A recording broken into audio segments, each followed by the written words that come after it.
Pernah nggak sih kepikiran punya ide cemerlang, tapi ya ampun, rasanya mustahil banget buat diwujudin di tengah aturan yang super kaku. Nah, hari ini kita bakal bedah sebuah kisah nyata tentang gimana secangkir kopi, iya beneran secangkir kopi, bisa mengubah segalanya. Ya kan, kita semua tahu lah ya, pemerintah itu sering banget dicap lamban, susah berubah, strukturnya itu kaku banget, kayak tembok raksasa yang ngehalangin ide-ide baru. Pertanyaannya, gimana caranya ngerobohin tembok itu? Dan jawabannya, mungkin di luar dugaan Anda semua. Ternyata semuanya itu dimulai dari hal yang super sederhana, secangkir kopi dan tempat buat ngobrol santai. Sesimpel itu. Oke, jadi cerita kita hari ini lokasinya di Kabupaten Bulukumba di Indonesia. Nah, di sana mereka tuh lagi pusing tujuh keliling ngadepin tantangan birokrasi yang kayaknya mustahil banget buat dipecahin. Jadi, akar masalahnya itu satu, ego sektoral. Coba deh bayangin, setiap dinas pemerintah itu kerja di dalam kotaknya masing-masing. Nggak saling ngobrol, nggak mau kerja bareng. Hasilnya, ya udah, banyak banget potensi bagus yang kebuang sia-sia.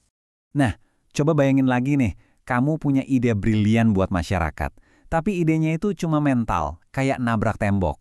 Nggak ada jalurnya, nggak ada yang dukung, dan yang paling parah, nggak ada anggarannya. Zong, itulah kenyataan pahit di Bulukumba waktu itu. Terus gimana dong solusinya? Nah, disinilah terobosannya muncul. Mereka bikin sesuatu yang kedengarannya simpel, tapi jenius banget. Cafe Inovasi, atau biasa disebut iCafe.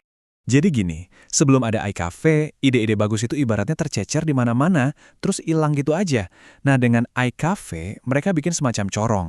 Sebuah sistem yang terpusat buat nangkepin semua ide itu, ngebina sampai akhirnya, boom, jadi proyek beneran. Tapi jangan salah sangka dulu ya, iCafe ini bukan cuma tempat buat ngopi-ngopi cantik, ini tuh semacam mesin baru yang sengaja dirancang buat mengubah obrolan santai jadi sebuah kebijakan resmi yang beneran ada anggarannya dari pemerintah. Dan tentu aja, di balik setiap perubahan besar, pasti ada motor penggeraknya kan? Nah, inisiatif ini digerakin langsung loh sama para aparatur sipil negara dari dalam. Salah satunya Ibu Endang Mulyani, yang perannya penting banget sebagai jembatan antara para inovator di lapangan sama ruwetnya birokrasi pemerintahan. Oke, idenya keren, tempatnya ada. Tapi, ide bagus aja kan nggak cukup ya. Pertanyaan terbesarnya sekarang, gimana caranya biar ide ini nggak cuma jadi proyek musiman? Biar bisa jalan terus, nggak lenyap gitu aja pas pimpinannya ganti atau kebijakannya berubah. Nah, ini dia nih rahasianya. Mereka bikin sebuah proses 4 langkah yang kelihatannya simple, tapi dampaknya luar biasa. Proses ini tuh kayak jalan tol, yang nyambungin ide kreatif dari obrolan di iCafe langsung ke sistem anggaran resmi pemerintah. Jadi begitu idenya masuk ke sistem itu, udah deh, statusnya jadi resmi, dapat dana dan dijamin bakal jalan terus. Oke, teorinya kedengeran keren banget ya. Tapi pertanyaannya, emang beneran berhasil di lapangan? Yuk kita lihat buktinya, kita lihat langsung dampaknya. Angkanya, wow, bener-bener bicara sendiri. Cuma dalam 1 tahun pertama, ada lebih dari 40 proyek inovasi resmi yang berhasil lahir dari iCafe. Coba bayangin, ini tuh lompatan yang luar biasa banget. Dari yang tadinya hampir 0, jadi puluhan. Dan ada lagi yang lebih bikin kagum. Tahu nggak? Semua ini dananya 100% dari lokal, dari APBD. Artinya apa? Proyek ini mandiri, nggak bergantung sama bantuan dari luar. Jadi fondasinya kuat banget buat jangka panjang. Ini benar-benar inovasi yang lahir dan besar dari Bulukumba, untuk Bulukumba. Tapi yang namanya juga inovasi, pasti nggak selamanya mulus kan? Pasti ada kerikilnya. Nah, tim iCafe ini hebatnya, mereka jujur dan terbuka banget soal tantangan yang dihadapi. Dan justru dari sini nih, kita bisa dapat pelajaran yang paling mahal. Jadi, pelajaran terbesarnya apa? Ternyata teknologi secanggih apapun itu cuma alat.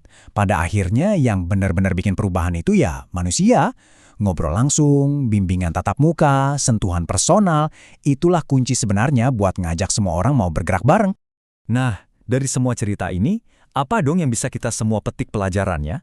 Nggak peduli kamu bekerja di pemerintahan, di perusahaan, atau bahkan cuma aktif di komunitas sekitar rumah, ada banyak banget yang bisa kita ambil. Jadi, intinya ada 3 pelajaran penting dari kisah iCafe ini. Pertama, jangan ribet bikin sistem baru dari nol. Manfaatin aja sistem yang udah ada, tinggal sambungin inovasinya ke sana. Kedua, ingat, teknologi itu cuma alat, bukan segalanya. Kita butuh sentuhan manusia. Dan yang ketiga yang paling penting, pastikan kepemilikan dan pendanaannya tuh lokal, biar programnya awet dan gak gampang goyah. Pada akhirnya, iCafe ini berhasil karena satu hal. Mereka berani ngerobohin dinding atau silo yang gak kelihatan antar departemen demi satu tujuan, yaitu pelayanan publik yang lebih baik. Nah, ini jadi bahan renungan buat kita semua nih.